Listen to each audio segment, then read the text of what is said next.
जय श्री राम। बहुत स्वागत आपका आपके अपने बेहद खास कार्यक्रम में। मैं हूं आपके साथ आपका अपना डॉक्टर राज मिश्रा। करवा चौथ भारतीय त्योहारों में सबसे महत्वपूर्ण त्योहारों में से और बट त्योहारों में कंफ्यूजन हमेशा रहती है। अब 9 अक्टूबर करवा चौथ मनाएं या 10 अक्टूबर को मनाएं, क्या करें? कंफ्यूजन पंचांगों में होता है, पंचांगकर्ताओं में होता है और पूरी दुनिया में ये कंफ्यूजन एक साथ क्रिएट हो जाती है। तो आखिर कब मनाया जाए एक्चुअल में करवा चौथ? क्या करवा चौथ 9 अक्टूबर को मनाया जाए या 10 तारीख को मनाया जाए? ये एक बहुत महत्वपूर्ण विषय है। आपको कब मनाना है मैं सब कुछ प्रॉपर क्लियर करूंगा। अब एक विषय है, करवा चौथ को अगर देखा जाए 9 अक्टूबर को, मेरे हाथ में पंचांग है इसलिए मैं पंचांग लेकर के आया हूं कि भाई आप सबको ऑथेंटिक इंफॉर्मेशन मेरे द्वारा मिलनी चाहिए। आप लोग मेरे व्यूअर्स हैं, हमेशा मुझे देखते हैं, चैनल्स पर देखते हैं, चीजों पर देखते हैं। यस, तो 9 अक्टूबर को रात को 10:55 पर जो तृतीया तिथि है उसकी समाप्ति होगी, यानी चंद्रमा उससे बहुत पहले उदय हो चुका होगा। 10:55 पर समाप्ति होगी, चंद्रमा करीब 8 बजे उदय हो गया होगा, यानी चतुर्थी के प्रारंभ में चंद्र का उदय नहीं हुआ होगा। और उसके साथ 10 तारीख को शाम को 7:39 तक चतुर्थी तिथि रहेगी। उसके बाद पंचमी लग जाएगी। बड़ा अजीब विषय है कि आखिर किस दिन मनाया जाए भाई, 9 को मनाएं या 10 को मनाएं? अगर रात्रि में देखा जाए तो फिर तो 9 तारीख को है, 9:55 पे रात को 10:55 पे करीब प्रारंभ हो जाएगा, 11 बजे करीब 11 बजे मान लेते हैं। तो रात्रि में चंद्र उदय तो उस दिन होने वाला है 9 तारीख को। उस दिन जब चंद्रमा उदय, तृतीया तिथि 9:55 तक रहने वाली है। 10 तारीख को जब चंद्रमा उदय होगा तब तक करीब करीब चतुर्थी खत्म हो जाएगी। तो पंचमी है, तो चौथ रही ही नहीं।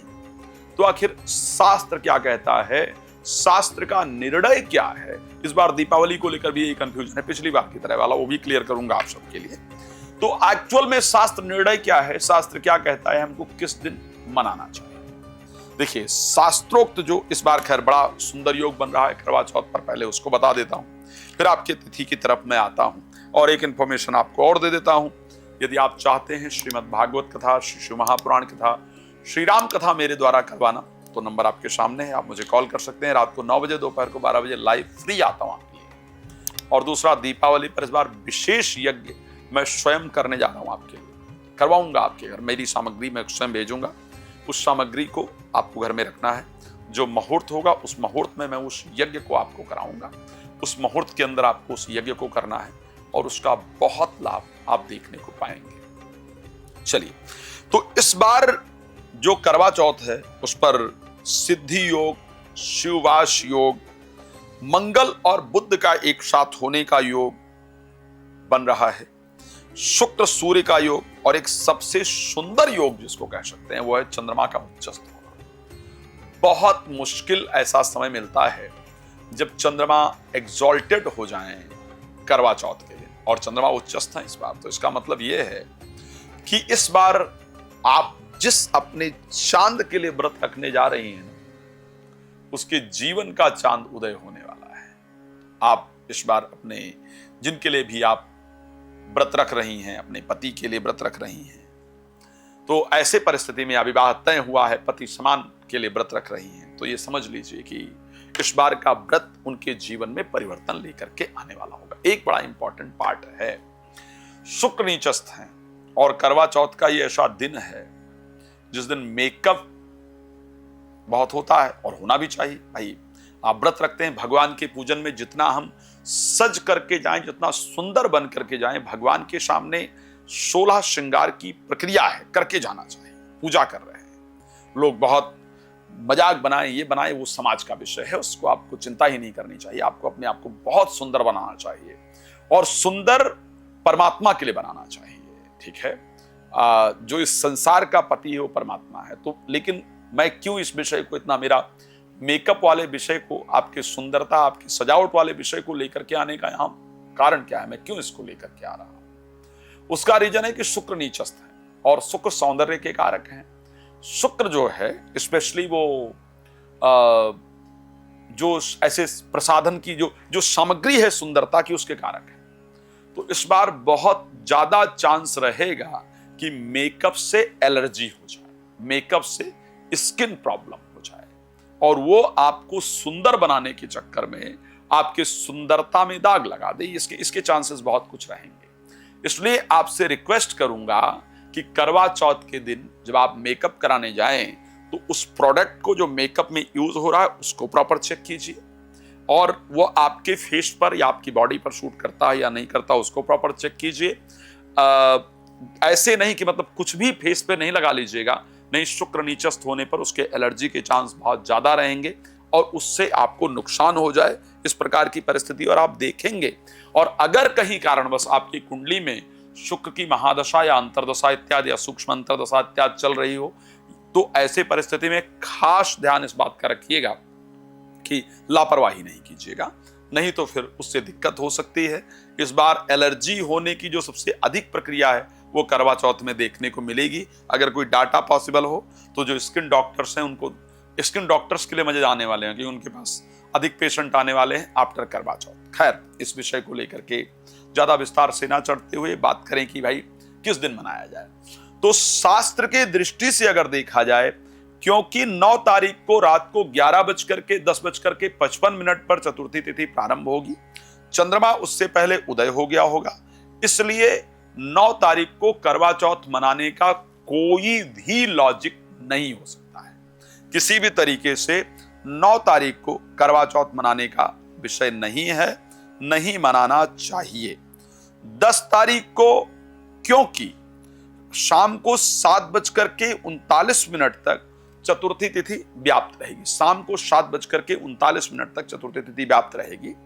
और शास्त्रोक्त इस प्रकार का नियम है कि चतुर्थी तिथि अगर कोई तिथि सूर्य उदय से लेकर के और सूर्यास्त तक रही हो, कोई तिथि में सूर्य उदय हुआ हो और सूर्यास्त तक रही हो और सूर्यास्त के बाद भी त्रिमुहूर्त व्यापिनी वो तिथि रही हो, सूर्यास्त के बाद भी अगर 3 मुहूर्त वो तिथि रही हो तो ऐसी परिस्थिति में उसी तिथि को पूरी तरह माना जाता है।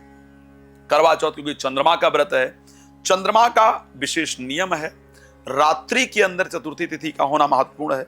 अब अगर मैं 10 तारीख के विषय को लेकर के बात करता हूं तो 10 तारीख को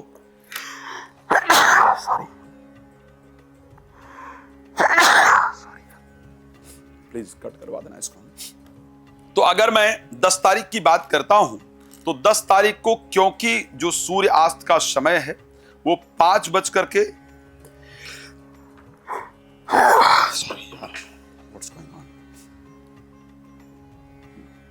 तो अगर मैं 10 तारीख की बात करता हूं सूर्यास्त को लेकर के, तो 10 तारीख को सूर्यास्त का जो समय है वो 5:53 सूर्यास्त का समय है जनरली अगर देखा जाए। अब 5:53 से करीब करीब हमको जो समय चाहिए वो 72 मिनट, 24 मिनट का एक मुहूर्त होता है। त्रिमुहूर्त का मतलब है कि 72 मिनट का हमें समय चाहिए। 72 मिनट का तात्पर्य है कि 6:12 हाँ, 1 घंटे 12 मिनट हमारे लिए हो गया। 5:53 पर और के बाद 6 के करीब मुझे लगता है कि 7-8 या 5-6 मिनट का समय होगा। तब तक अगर क्षमा चाहूंगा 7:05-7 का अगर समय हो, तब अगर चतुर्थी तिथि व्याप्त रहे तो उस दिन उसको मानना चाहिए। अब मैं देख पा रहा हूं कि 10 तारीख को 7:39 यानी 3 मुहूर्त से ज्यादा हमें चतुर्थी तिथि प्राप्त हो रही है। इस दृष्टि से करवा चौथ चंद्र उदय में चतुर्थी है या नहीं है वो मैटर नहीं करता है, बल्कि करवा चौथ शास्त्रोक्त विधि के अनुसार 10 तारीख को मनाना ही फायदेमंद है।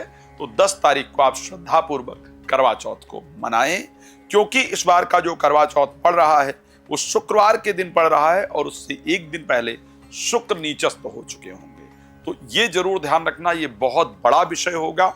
इस बार करवा चौथ के दिन आपको श्रृंगार की सभी सामग्रियां, 5 श्रृंगार की चीजें करीब करीब लेकर के, चावल और दही लेकर के ये जरूर 10 तारीख को दान करना है। बिकॉज शुक्रवार को करवा चौथ है और शुक्रवार को ही शुक्र नीचस्थ हैं, तो आपके पर्सनल लाइफ के अंदर डिस्टर्बेंस ना उत्पन्न हो, उसके लिए प्लीज इसको दान कर दीजिएगा। बाकी आप लोग दीपावली पूजन सामग्री के लिए मुझसे संपर्क कर सकते हैं, और अगर अपने यहाँ चाहते हैं कि मेरे द्वारा दीपावली पूजन हो, यज्ञ हो, तो उसके लिए आप मुझसे संपर्क कर सकते हैं। धन्यवाद आप सबका जुड़ने के लिए। जय श्री राम।